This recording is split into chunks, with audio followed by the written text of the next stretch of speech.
Have you ever noticed that? How some people, they just seem to command respect the moment they walk into a room Hmm. without saying a word. It's not really about their clothes or, their job title. Right. It's something else, something in their presence, isn't it? Like an invisible aura that just makes you listen a bit closer, take them more seriously. Yeah, what is that quality? Uh, It's subtle but powerful. exactly. Well, today, that's what we're doing a deep dive into, that very phenomenon. Our source for this exploration is a really insightful excerpt from this text called The Regal Bearing, Interesting title. isn't it? And it offers this core idea, which sounds simple, but, well, maybe isn't.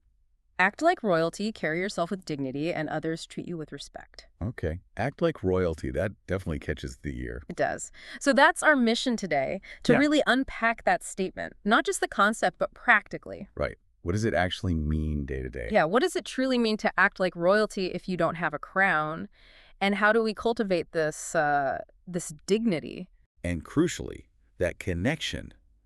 How does dignity lead to respect? What's the mechanism there? Precisely. We want to explore the implications for, your everyday interactions. Hopefully offer some actionable insights you can use right away. Okay, so let's unpack this first part. Acting like royalty. When you first hear that phrase, I think a lot of us might picture, well, literal palaces, maybe inherited Or status. maybe even someone a bit aloof, arrogant, perhaps. Exactly, but I get the feeling the source means something much deeper, more accessible. Wouldn't you, Sten? Oh, absolutely. What's fascinating here is it's explicitly not about that inherited status or, opulence. Okay. Acting like royalty. In this sense, it's really about an internalized sense of self-worth, deep down. Internalized. Got it. And then how that feeling is projected outwards. It's about developing this deep-seated belief in your own value. Not in a showy way, though. No, not boastful at all. More like a quiet, undeniable truth.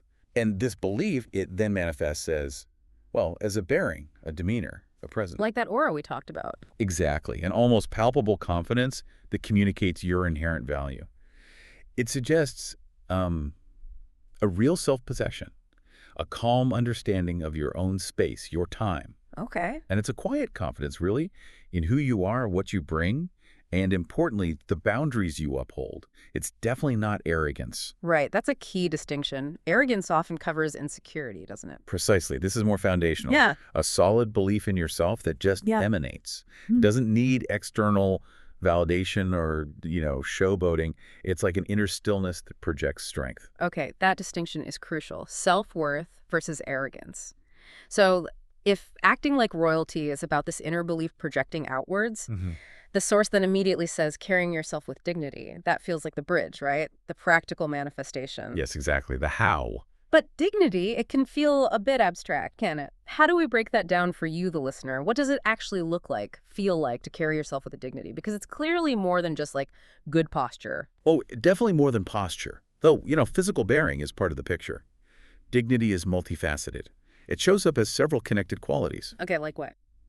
Well, first, there's inner composure. Inner composure. Yeah, a deep sense of calm and control, even when things are chaotic or there's pressure or, stuff hits the fan unexpectedly. Can you give an example? Sure. Imagine like a really tense meeting, high stakes, everyone else is stressed, maybe voices are rising. Yeah, we've all been there. Right. The person with inner composure is the one who calmly states the facts, acknowledges the concerns without getting defensive or flustered, Mm-hmm. and then proposes a clear, measured next step. That calm presence, it doesn't just steady them, it often settles the whole room. Cultivating that involves things like, well, mindfulness, preparation, Mm-hmm. focusing on what you can control. Okay, inner composure. What else? Secondly, self-respect. Mm-hmm. This is fundamental. It means valuing your own thoughts, your feelings, your time, and especially your boundaries. Boundaries. That's a big one. Huge. It's understanding your worth and not letting others diminish it or disrespect it. Someone with self-respect isn't constantly seeking approval. They know when to say no politely to unreasonable demands. Or when to walk away from a bad situation. Exactly. When to gracefully exit a disrespectful conversation or just assert their need for space. It's about not letting others dictate your value.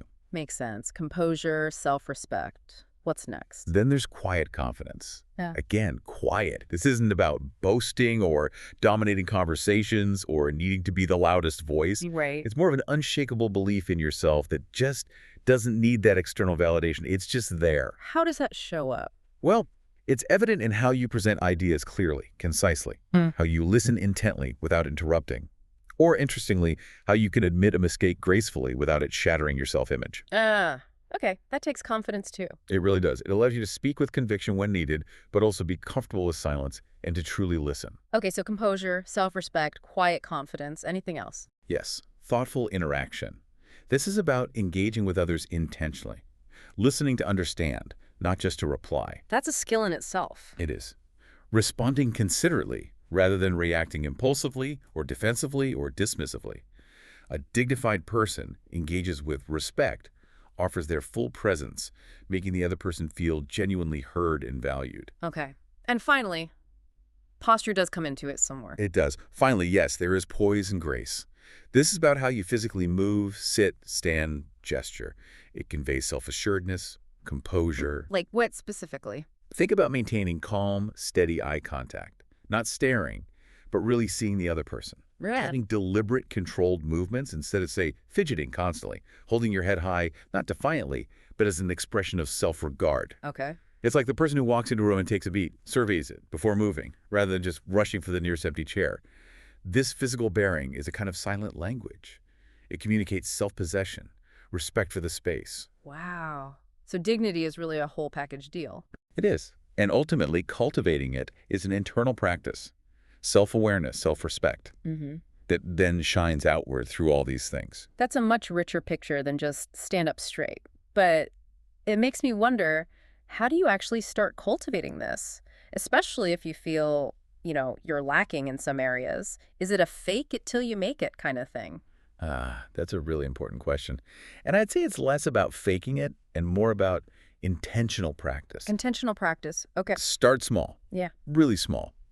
For inner composure, maybe it's just taking 3 deep breaths before you hit reply on that tense email. Okay. Doable. For self-respect, maybe practice setting one tiny boundary this week, saying no to a small request that overextends you perhaps, or deciding, I won't check my phone every 5 minutes during this conversation. Right. Protecting your focus. Exactly. For poise, just becoming aware of your posture a few times a day, maybe consciously standing tall for 10 seconds before you walk into a meeting. Little adjustments. Tiny adjustments. These small, consistent actions, they build up over time. They start to shift your internal state, and that naturally changes your external presence. It's about making conscious choices that align with the kind of presence you want to have. That feels much more achievable than trying to suddenly be dignified overnight. Yeah. Okay, incredibly practical advice. Now, this is where it gets really juicy for me. The core promise of the source. It says, when you carry yourself with dignity, then others treat you with respect. It's a big claim, a direct cause and effect. It is powerful, isn't it? So what's actually happening under the surface? What's the mechanism? How does our internal state and our outward bearing directly influence how other people perceive us, treat us? Because that's the empowerment piece for the listener, right? Absolutely. This raises a profoundly important question. And you're right, the connection is, well, it's deeply psychological and often totally subconscious for everyone involved. Subconscious, okay. When you project dignity and self-respect, you are essentially, subtly but powerfully, setting the standard. You're showing people how you expect to be treated. Without saying, treat me this way. Exactly. People just naturally pick up on these cues. There are several things going on. One is boundary setting, like we talked about. Okay. Dignity implies clear, unspoken boundaries. You communicate non-verbally that your time, your energy, your presence, your actual person, they're valuable, not to be trifled with. How does that work in practice? Well, say someone tries to interrupt you or rush you. If you consistently maintain that calm eye contact, that steady demeanor, maybe pause slightly before continuing, you're subtly signaling, hold on, my turn to speak is important and I will take it. Okay. You're not being aggressive, just firm in your presence. Precisely. You don't tolerate disrespect because your bearing communicates you don't offer it yourself. And that subtly discourages others from even trying. You're basically teaching people how to treat you through your very presence. Wow. Okay, so boundary setting is one mechanism. What else? Another huge one is mirroring and social reciprocity. Humans, we're wired to be social, right? Mm-hmm. We often subconsciously mirror the behaviors, the attitudes we see in others. It's fundamental social learning. Like yawning, but for respect. Kind of. If you consistently demonstrate self-respect, value, calm, others are just much more likely to reflect that back to you. Okay. Think of like a social contract. You enter an interaction with dignity. You invite the other person to meet you on that same level. If someone's being aggressive and you respond with quiet composure instead of mirroring their aggression, you often de-escalate things and command a different kind of attention, a respectful kind. That makes sense. So boundaries, mirroring, anything else driving this respect connection. Yes, a dignified bearing often implicitly signals competence, reliability, and wisdom. How so? Well, think about it. Someone who carries themselves with inner composure, who interacts thoughtfully, who has that quiet confidence. They project an image of someone who's in control, someone knowledgeable, trustworthy. Right, you'd assume they know what they're doing. Exactly. Hmm. And that immediately invites trust and serious consideration. In a work setting, this means your ideas get taken more seriously. Your leadership is more readily accepted. Your judgment is valued more. Because your presence implies capability. Yes. It implies you're someone worth listening to, someone whose perspective has weight, someone who won't buckle under pressure. Okay, this is powerful stuff. Anything else? One final point here is about command versus demand. Demand, not demand. Explain that. You command respect through your sheer presence, through your bearing. You don't need to demand it with loud words or aggressive actions or even passive-aggressive pleas. It's just there. It's an invitation to respect that radiates from within. It's a kind of quiet authority, not an ultimatum you shout at the world. Think of the difference between someone yelling to be heard and someone speaking softly, but with such conviction that the whole room just falls silent to listen. Yeah, I can picture that. So this feedback loop, it's incredibly powerful. Your internal state informs your external presentation. And that external presentation then profoundly shapes how the world responds to you. It's continuous, dynamic, reinforcing. So it's not just a feeling. It's like a silent language, a universal one that maybe we're all fluent in without even realizing it. That's a great way to put it.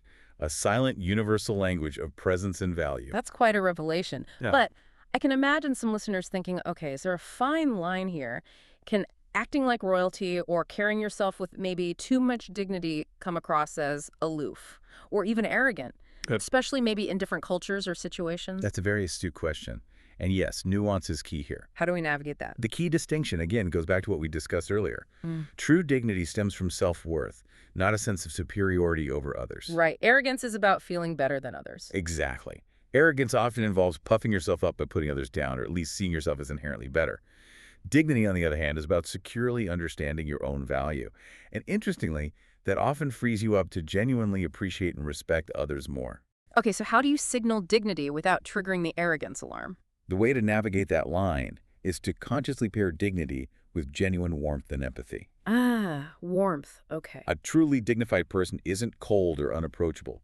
Yes, they're self-possessed, but they can still connect. They listen. They show compassion. They respect themselves. And that respect naturally extends outwards to others. So it's not an either. Not at all. If you cultivate dignity but forget kindness or empathy or genuine connection, then yes, absolutely, it can be misread as aloofness, maybe even condescension. It's about the balance, that strong core of self-respect, softened and made approachable by an open heart and a genuine interest in the people around you. That addition of warmth and empathy, it really changes the picture, doesn't it? Makes it less intimidating, more inspiring. Yeah, precisely, it makes it human. So, bringing this all back home, what does this mean for you, the listener, in your own life? You're getting ready for a big presentation, maybe starting a new job, or just, dealing with everyday stuff. How can this nugget from the Regal bearing be applied? What's the actionable advice? Well, connecting this to the bigger picture. Yeah. The principle here, this Regal bearing, it's truly universally applicable. Doesn't matter what your job is, your situation, even your cultural background, fundamentally. It's that fundamental. I think so. Yeah. Understanding this and consciously applying it, it can be a profoundly powerful tool in almost any scenario you face. It enhances your personal presence, your influence, your overall effectiveness. How so? Give me some concrete examples. Okay, think about a job interview. Cultivating inner composure means you can answer questions, even tough ones, thoughtfully, without getting flustered. Right. Self-respect helps you ask good questions back, showing you value the opportunity, but also your own potential contribution. Makes you look more engaged, more serious. Exactly. Or in a negotiation. Quiet confidence lets you hold your ground firmly but respectfully without needing to get aggressive. It commands respect for your position. Okay. And just in daily interactions, that thoughtful communication we talked about, it makes people feel heard and respected by you, which makes them naturally inclined to reciprocate that respect. So what are some microactions, things you can literally start doing today? Okay, microactions. Good idea. 1. Conscious posture. Just before you enter a room, or sit down for a meeting, or start an important call, take one moment. Physically align yourself. Shoulders back, head level, feel your feet on the ground. Just notice the shift in how you feel. Simple. Okay. 2, deliberate pace. Resist the urge to rush everything. Walk at a measured pace. Speak at a thoughtful cadence. Maybe pause for a beat before responding. It just communicates control, intentionality. Instead of frantic energy. Exactly. 3, mindful listening. When someone else is talking, really try to listen without just planning your reply in your head. Maintain eye contact, maybe non-subtly. Let yourself fully absorb what they're saying. That fosters thoughtful interaction, makes others feel valued. That's a big one. 4, guard your boundaries. Practice saying no, politely but firmly, maybe just to small, non-essential things that would overextend you. Protect your time and energy, like they're precious resources, because they are. Treat your own resources with respect. Yes. And 5, own your strengths and weaknesses. Quiet confidence isn't about pretending to be perfect. It's knowing what you're good at, but also being comfortable saying, I don't know, or admitting a mistake with grace. That authenticity actually builds trust and deeper respect. That's counterintuitive, but makes sense. It really does. So by consciously working on these elements of dignity through posture, communication pace, self-respect, boundary setting, authenticity, you inherently change the dynamics. You become more persuasive. You seem more trustworthy. You become more effective just by changing how you carry yourself and, crucially, how you perceive your own self. It sounds like a silent revolution in personal power. That's a good way to put it. It can profoundly impact almost every aspect of your life. What an incredible deep dive. We started with that question about people who just have that presence, that respect. And we've landed on this simple yet profound truth from the Regal bearing. The power to command respect isn't about titles or money. It's about intentionally cultivating internal dignity paired with warmth and empathy, as you said. Right. And then projecting that outward in what we're now calling a regal bearing. It's a total shift, isn't it? From seeking validation outside to embodying value from within. A fundamental shift. So as you, our listener, go about your day, maybe just consider this.